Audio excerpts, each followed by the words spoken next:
ભાજપના ઉમેદવાર અમારા નિલેશભાઈ કુંભાણી યુવાન જીતી જશે આ ડર લાગ્યો, એટલે એમને ખરીદવાનું, એમને ડરાવવાનું કામ શરૂ થયું. એમણે સુરતમાં આજે જ ઇન્ટરવ્યુ આપ્યો કે પહેલું પ્રેશર એમના ઉપર હતું, માંગો તે રકમ, અને સામાજિક રીતે પણ જ્યાંથી દબાણ લવાય ત્યાં સુધી લાવ્યા.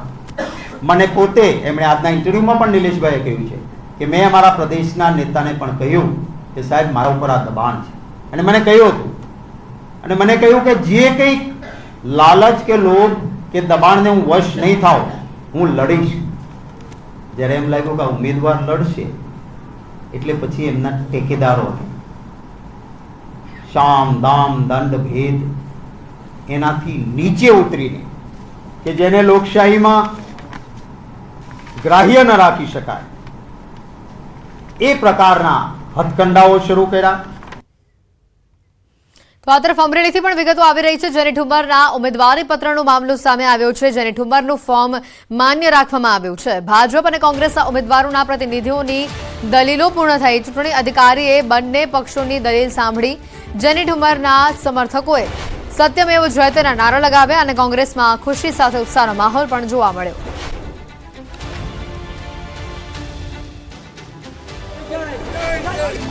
આજે વિસ્તૃત રીતે વાંધાઓ સાંભળવામાં આવેલા છે અને ત્યારબાદ સંપૂર્ણ છણાવટ કરી અને રિટર્નિંગ અધિકારી શ્રીએ પોતાના કારણો સાથે જેનીબેન ઠુમરનું અમરેલી સંસદીય મત વિસ્તાર માટેનું ઇન્ડિયન નેશનલ કોંગ્રેસના અધિકૃત ઉમેદવાર તરીકેનું ઉમેદવારી પત્ર માન્ય રાખેલ છે. તો આ તરફ ભાવનગરથી વિગતો આવી રહી છે. લોકસભા બેઠકના ઇન્ડી ગઠબંધનના ઉમેદવાર ઉમેશ મકવાણાનું ઉમેદવારી ફોર્મ આખરે મંજૂર થયું છે. ઉમેદવારી ફોર્મ ભરાયા બાદ ભાજપના ઉમેદવાર નિમુબેન બાંભણિયાએ વાંધા અરજી કરી અને જેને લઈને ચૂંટણી અધિકારી દ્વારા વાંધા અરજી સામે જવાબ રજૂ કરવા ઉમેશ મકવાણાને 24 કલાકનો સમય આપવામાં આવ્યો હતો, જેની સુનાવણી આજે યોજાઈ હતી અને જેમાં તમામ વિસંગતતાઓને દૂર કરવામાં આવતા ઉમેશ મકવાણાનું ફોર્મ મંજૂર કરી દેવામાં આવ્યું છે. તંત્ર પર મને પૂરો વિશ્વાસ હતો અને ચૂંટણી અધિકારીએ મારી પૂરી વાત સાંભળી જે નિર્ણય કર્યો છે તેને હું આવકારું છું. આ નિવેદન પણ તેઓનું સામે આવ્યું. ગઠબંધનના ઉમેદવાર ઉમેશ મકવાણાના ફોર્મમાં ભાજપ દ્વારા 4 જેટલા વાંધાઓ લેખિતમાં રજૂ કર્યા હતા, તેમજ 2 વાંધા મૌખિક રજૂ કરવામાં આવ્યા હતા. મુખ્ય વાંધામાં વર્ષ 18 થી 19ની આવક બાબતે ખુલાસો કરવામાં આવ્યો કે નેટ ઇન્કમ અને ગ્રોસ ઇન્કમ બંને જુદી જુદી હોય છે, જે ભાજપ દ્વારા ખોટી રીતે તફાવત ઉભો કરી વાંધો ઉપાડવામાં આવ્યો હતો. તેમજ ડિગ્રી બાબતે હંમેશા ઉચ્ચ ડિગ્રી આપવાની હોય છે, જે ડિગ્રી સર્ટિફિકેટ આપેલ છે. આમ ભાવનગર જિલ્લા મુખ્ય ચૂંટણી અધિકારી દ્વારા તેમના જવાબ બાદ તેઓનું ફોર્મ માન્ય રાખવામાં આવ્યું હતું.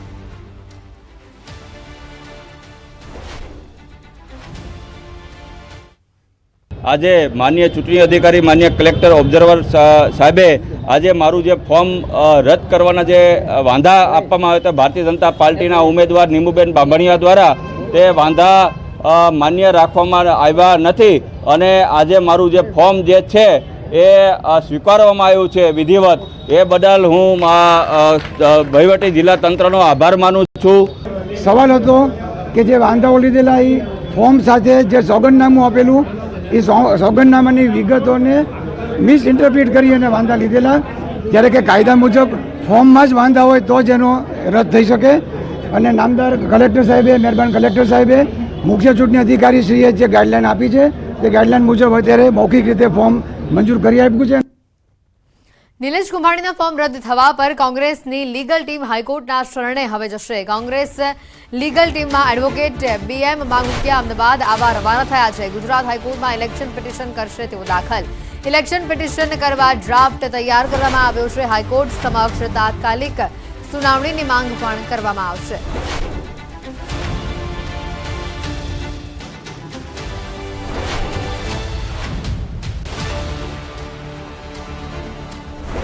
લોકસભાની ચૂંટણીનું પ્રથમ તબક્કાનું મતદાન પૂર્ણ થઈ ગયું છે અને બીજા તબક્કાને લઈને જોરશોરથી પ્રચાર શરૂ થઈ ગયો છે. ત્યારે PM નરેન્દ્ર મોદીએ રાહુલ ગાંધીને લઈને ભવિષ્યવાણી કરી છે. તો બિહારમાં ચૂંટણીની લડાઈ સંતાનો પર આવી ગઈ છે. જુઓ આ રિપોર્ટ. छत्रपति शिवाजी महाराज की जय भवानी। प्रधानमंत्री नरेंद्र मोदी बीजा तबक्काना मतदानने लईने तोफानी प्रचार करी रह्या छे. દરમિયાન એક બાદ એક રેલીઓ કરી રહ્યા છે, એક બાદ એક રાજ્યમાં જઈ વિરોધીઓ પર વરસી રહ્યા છે. શનિવારે મહારાષ્ટ્રના નાંદેડમાં પહોંચી એક મહારેલી કરી હતી.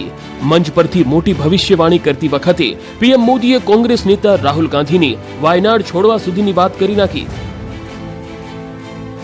कांग्रेस के जो शाहजादे हैं उन्हें भी वायनाड में संकट दिख रहा है.